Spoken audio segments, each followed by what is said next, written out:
السلام علیکم سید یونس بھائی، خیریت سے ہیں آپ؟ وعلیکم السلام ورحمۃ اللہ، الحمد للہ حسن بھائی، ٹھیک ہے کیسے ہیں آپ آپ؟ انشاءاللہ؟ خیریت سے ہیں؟ اللہ کا بڑا احسان ہے، تھینک یو سر۔ آپ اللہ کرم۔ میں اہل سنت جماعت سے ہوں اور سلفی عقائد ہے میرے۔ جی سر، میں طالب علم ہوں، اسٹوڈنٹ ہوں، میں پڑھ رہا ہوں، جی کوشش سر، کر رہا ہوں سمجھنے کی، ٹھیک ہے؟ تشریف آوری کا بڑا شکریہ میرے بھائی۔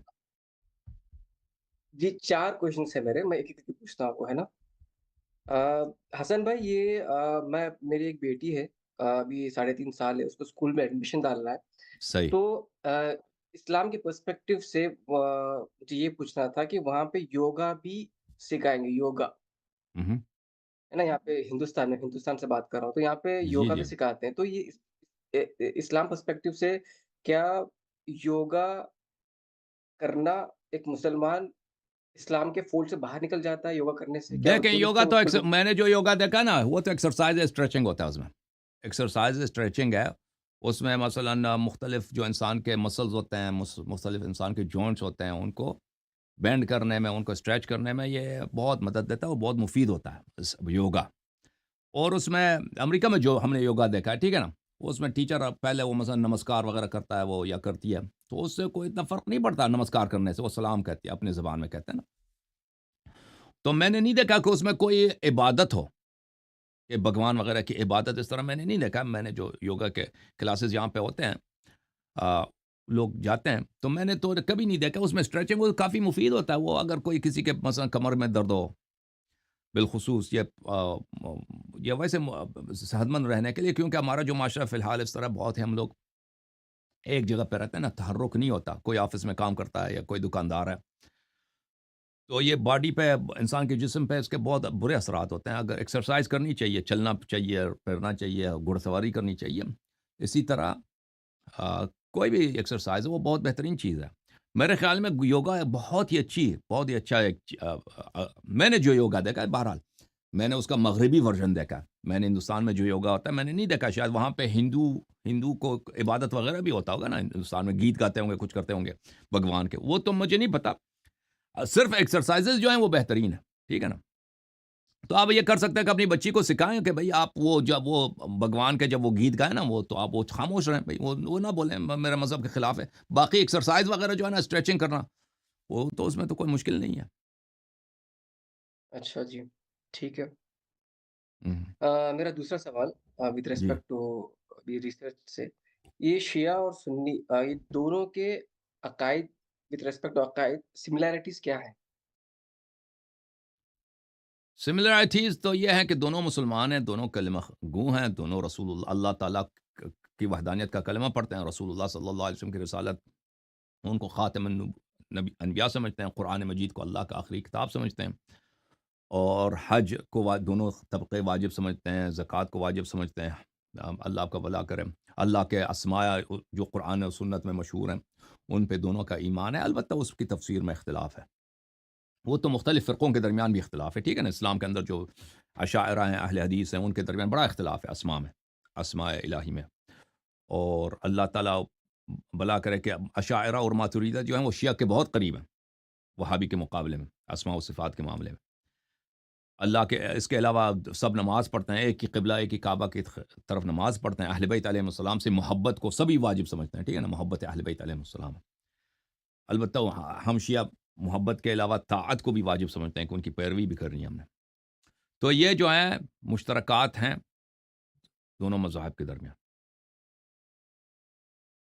ٹھیک ہے، میں نوٹ ڈاؤن کرتا ہوں اس کو۔ جی سر۔ دوسرا، سنی کے اندر ظاہر سی بات ہے جو فیمس 4 مذہب جو بنے ہیں، مطلب امام شافعی، مالکی، ہوں، حنبلی اور حنفی، تو اسی طریقے سے اور اس کے بعد بعد میں برانچز بھی بن گئے ہوں گے نا، ہے نا؟ تو ہوں، میرا سوال بنیادی یہ ہے کہ شیعائزم میں، مطلب اہل تشیع میں ایسا کچھ بنے ہیں کیا، مطلب گروپس وغیرہ، یا شیعوں پھر میں دیکھیں جو شیعہ سے مراد کیا لیتے ہیں نا، شیعہ کی تعریف کریں، اگر شیعہ مراد یہ لے لیں کہ جو لوگ امیر المؤمنین علیہ السلام کو خلیفہ سمجھتے ہیں، وہ جانشین رسول سمجھتے ہیں، ٹھیک ہے نا، تو یہ تو یہ اس کے علاوہ پھر بعد میں اختلافات شروع کر دیتے ہیں نا، تو اس میں زیدی بھی آ جاتے ہیں۔ زیدی بھی کہتے ہیں کہ علی علیہ الصلوۃ والسلام خلیفہ تھے، لیکن وہ ابو بکر عمر کی خلافت کو بھی صحیح سمجھتے ہیں، ان کے عجیب عقیدہ ہے. وہ کہتے ہیں کہ رسول صلی اللہ علیہ وسلم نے ان کو نامینیٹ کیا تھا, پھر امت نے ابو بکر عمر کی بیعت کی ہے, تو چلے ان کی بھی خلافت صحیح ہے, ان کی بھی خلافت صحیح ہے. اور اس کے بعد وہ امام حسن امام حسین علیہ السلام کو خلیفہ مانتے ہیں, اور ان کے بعد امام زین العابدین علیہ السلام. اس کے بعد کہتے ہیں جو جہاد کرے, جو جہاد کرے. اس کے بعد کچھ اسماعیلیہ حضرات ہیں, جو وہ بھی ایک برانچ ہے, ٹھیک ہے نا, وہ 6 اماموں تک تو مانتے ہیں, اس کے بعد نہیں مانتے. جو مشہور فرقے ہیں یہی ہے. اس کے بعد اثنا عشری ہیں, شیعہ اثنا عشری ہیں, کہ جو دنیا میں اب شیعہ کہیں گے نا تو دوسرے اتنے لوگوں ان کو شیعہ نہیں مانتے. جب آپ کہتے ہیں نا شیعہ, تو اس سے مراد شیعہ اثنا عشری ہوتا ہے, یعنی اسماعیلیہ وغیرہ یہ بہت کم ہے. اسماعیلیہ, بوہرا, آغا خانی یہ کم ہے, اور یہ اتنے ایکٹیو بھی نہیں ہے, اور یہ اللہ آپ کو بلا کر تعداد بھی ان کی کم ہے, ایکٹیو بھی نہیں ہے, اور آؤٹ اسپوکن بھی نہیں ہے, یعنی اپنے آپ کو ظاہر بھی نہیں کرتے. تو جب شیعہ کہا جاتا ہے تو اس سے مراد شیعہ اثنا عشری ہی ہوتا ہے. زیدی حضرات جو ہیں وہ عقیدے میں, نام میں شیعہ ہیں لیکن وہ عقیدے میں بہت قریب ہیں. یعنی ان کے پاس جو نماز پڑھنے کا طریقہ ہے, وضو وغیرہ, وہ سب احناف کا طریقہ ہے, حنفیوں کا طریقہ ہے. اور احادیث بھی بخاری مسلم وغیرہ کو مانتے ہیں, اس پہ عمل کرتے ہیں. تو وہ زیادہ مخالفین کے, ہمارے جو جماعت مخالفین ہیں ان کے قریب ہیں, تاکہ شیعوں کے قریب ہوں, ٹھیک ہے نا. تو یہ جو مشہور فرقے ہیں شیعہ میں یہ ہیں, ٹھیک ہے.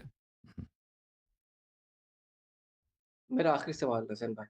ہم، ایک جماعت عمریہ بولتے ہیں نا آپ لوگ, مطلب ہم، ہمارے کو نہیں, جی سر. یہ جو سلفی رہتے ہیں خصوصاً, وہ لوگ اگر ریسرچ کرنا چاہتے ہیں اہل تشیع کے تعلق سے, مطلب میں جماعت کی بات کر رہا ہوں, حق کی تلاش میں مان لیجئے, تو کیا ریسورسز آپ ان کو ریکمینڈ کریں گے؟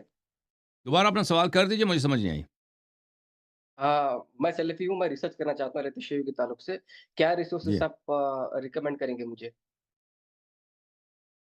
میں ہندوستان بینگلور ریسورسز میں رہتا دیکھیں ہوں. بھائی, وہ ہر ریسورسز مختلف ہوتے ہیں نا, وہ اس کی علمی لیول کتنا ہے. اگر آپ بالکل ابتدائی ہیں, ایک کتاب ہے دین آئی واز ہاں گائیڈڈ, پھر میں ہدایت پا گیا, اس کو پڑھ لیں آپ, وہ ایک اچھی کتاب ہے دین آئی واز گائیڈڈ.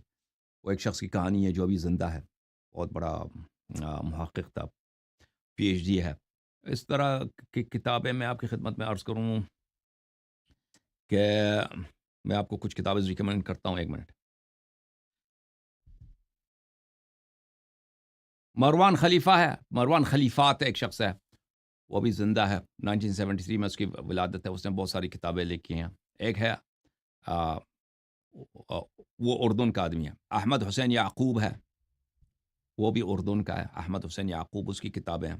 احمد راسم النفیس ہے. میں ایک منٹ آپ کی خدمت میں ایک پیج دکھا دوں آپ کو ویکیپیڈیا سے. نہیں, ویکیپیڈیا میں یہ پیج نہیں ہے. بہرحال یہ اچھے لوگ ہیں, یہ انہوں نے جو کتابیں لکھی. آپ شروع کریں نا, وہ جو دین آئی واز گائیڈڈ, پھر میں ہدایت پا گیا, اور اس کے بعد ایک اس کی مزید کتابیں. اس شخص کا نام ہے تیجانی صاحب, محمد تیجانی السماوی, تونس کے ہیں وہ. اس کے اور بھی کتابیں ہیں, اس کو آپ پڑھنا شروع کر دیں. پھر وہ ایک دفعہ آپ نے اس کی ایک کتاب پڑھی, 2 کتابیں پڑھ دیں, تو پھر آپ کو بہت سارے ریفرنسز مل جائیں گے مزید کتابیں پڑھنے کا, ٹھیک ہے نا. ٹھیک ہے حسین بھائی, کچھ ڈاؤٹ رہا تو پھر تھینک یو سر. نہیں ہو گیا بھائی, جزاک اللہ بھائی, پھر بعد میں اور ملتے تھینک ہیں. You, thank you sir, thank you. جوم جاؤ پرواز کرو, کیوں فخر سے سر اٹھا, کیونکہ اللہ تعالیٰ نے تمہیں انتخاب کیا. صراط حق پر صرف تم ہو, صراط ایمان پر صرف شیعہ, کیونکہ اللہ تعالیٰ نے تمہیں انتخاب کیا. صراط حق پر صرف تم ہو, صراط ایمان پر صرف